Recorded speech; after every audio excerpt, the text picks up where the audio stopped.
welcome back to the channel. Yeah, well, it's back again. We got another repair because, as always, this thing keeps chewing up parts. 93 Chevrolet S10 4.3 automatic.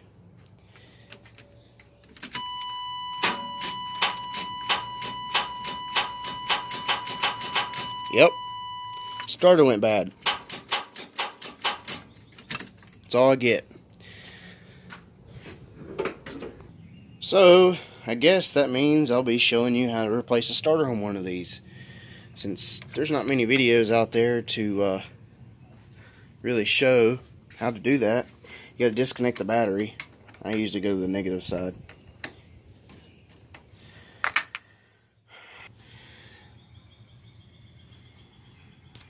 Luckily, I got it up on the stands before the starter went bad. I was trying to do another repair, and well, when I went to go start it up and take it back off the ramps, the starter went out.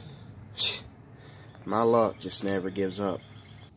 Okay, so here is that nasty, rusty starter. There is two 15mm bolts. The camera won't focus right. One here, one here. And then the starter will drop down.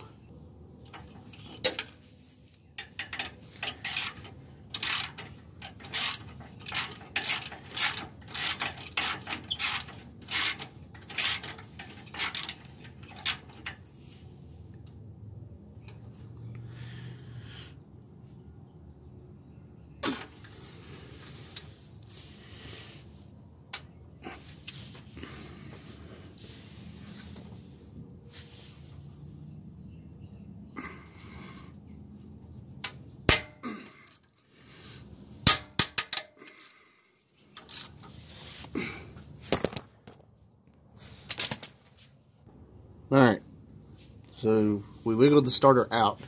You basically, it sits inside here where the flywheel's at, inside that hole. You got to push the starter back, kind of up, and then wiggle it out this way, kind of like this at an angle, and then it comes out. But you got to be careful. You can't let this dangle. You got to hold it with one hand while you take these bolts loose. There's two of them. This guy right here, which is here, and I've already taken it off. This is the purple wire from the switch, the key switch. Gives power to the solenoid and then jumps these two together inside here and makes it turn over. This is the power side. It's a 13mm nut, and there is a washer right behind that. Take that off, just like that. And the nut, you're not going to reuse none of this. Not the nuts or anything like that, because it comes with the new starter. This one is a 5/16 or an 8mm, same size, whatever socket that you have. Takes that nut off, and there's a washer with it too. It's tiny, and I lost it and I don't know where it went. Just basically wiggle it off, and there's the starter. And this sucker's heavy. That's a good 15 pounds, and holding it up with one hand hurts your wrist. Old grandpa told me a trick. You could take a jumper box or jumper cables with a battery, ground this part here, and then take the positive side, touch this together, or maybe it's just one of them, and see if the starter is actually bad or not. Sometimes they will work when you take them out, but they won't work if they're in the vehicle because there's no load on it. However, this one, I believe, is just, it's toast. I don't believe it's any good. Yeah, I can't even get the thing to even turn by hand. Well, it'll turn that way. You can hear that. That's the noise you heard whenever I tried to turn it over with the key. I actually found the washers and stuff.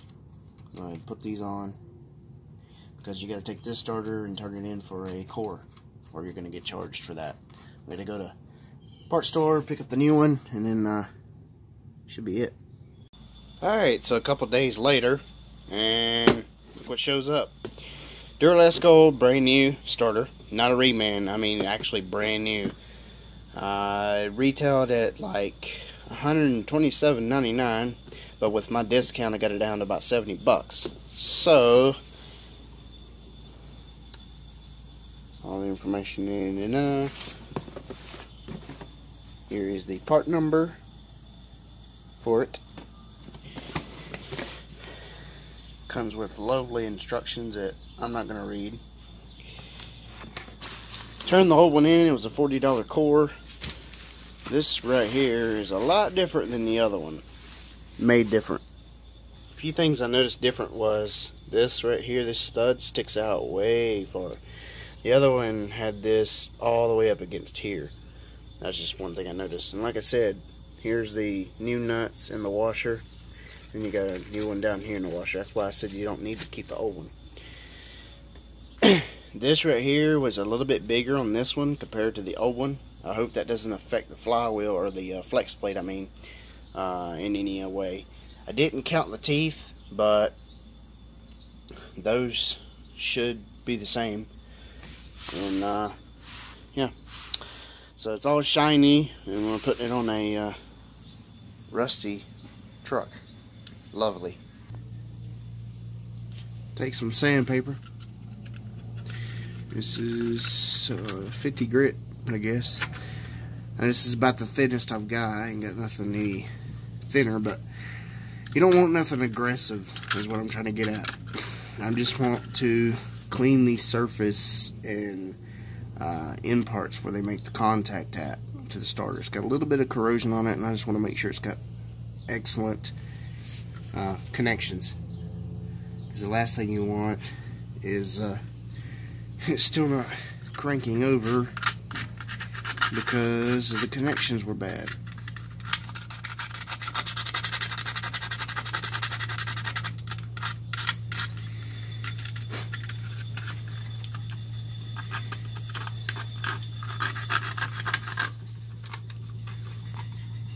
Alright, you got the terminals clean. Hopefully I don't knock the camera over this time. If I do, well, I'm sorry, but things happen. Already ahead and took the end of the nuts and washers off so I can actually get this thing on. And yes, my hand is shaking. Oh yes, I'll put this one on first.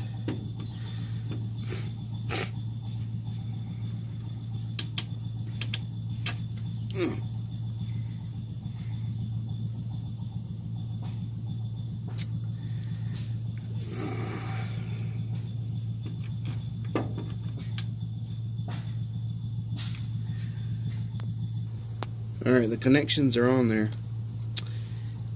as you can tell, both of them. The little one, again, is a 5/16 or a 8mm, and the other one is a 1/2 inch or 13 mil. I used a 1/2 inch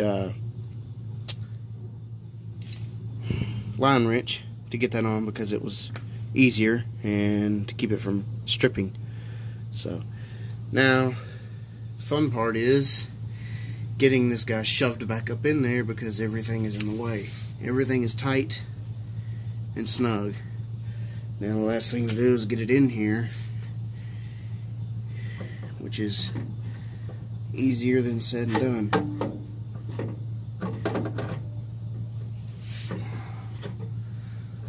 Oh boy. Okay, the starter is in, and it would not go in as I was showing it before so you gotta kind of turn it a little bit to the side, go in backwards. This fat piece goes in backwards. You can't do the front first because of the wires that are connected to the starter solenoid. You gotta go with the fat end back. So you turn it, push it in, turn it back right, and then push it back a little bit more, and then line it up in this transmission cover piece, and then it's in there for now. I use some of this Permatex anti-seize lubricant. You can get it at any parts store, not a sponsor. I think it's like $8 or $14 a bottle. I put some on the threads because of the rust, just in case I have to come back in here you know, at any point in time. And I don't want these bolts to snap off because the threads are small, and I just, you know, it's just extra precaution. So now the starter is in. Go ahead and line up the holes where she's supposed to go in and put the bolt through. Luckily, this one right here, the first one, I can actually see where the threads are going and thread it in. The other one I won't be able to see. It just has to go straight up. And probably would have been the best idea to do that one first. See, this is why you watch me instead of you doing it. Learn from my mistakes.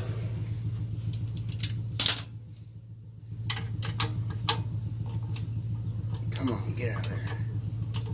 I didn't even tighten you that tight.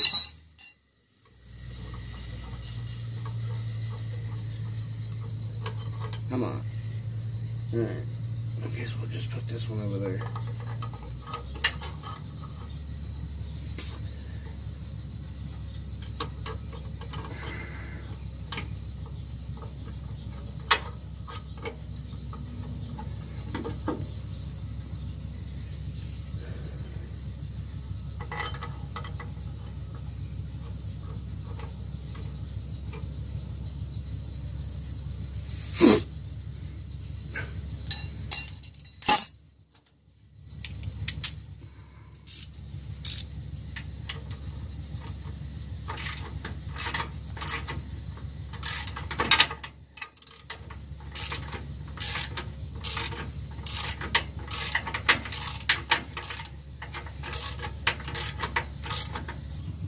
Starter is in.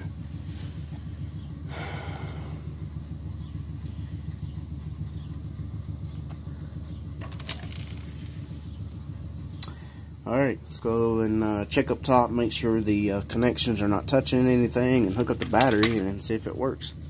Alright, will it crank? Let's find out. Been sitting a week.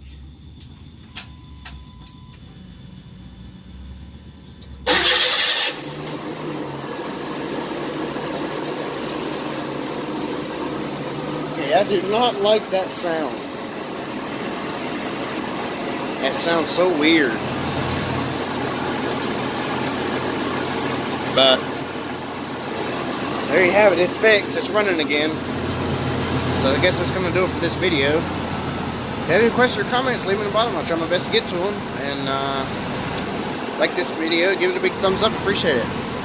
Helps me out. Helps you out get more content like this. And as always, hit that subscribe button. And make sure you have the notification bell on so every time I upload, you get notified. Thanks for watching, guys. Stay tuned for more. Have a great day or night. I hope this fixes out your problem, whatever you needed. Thanks for watching.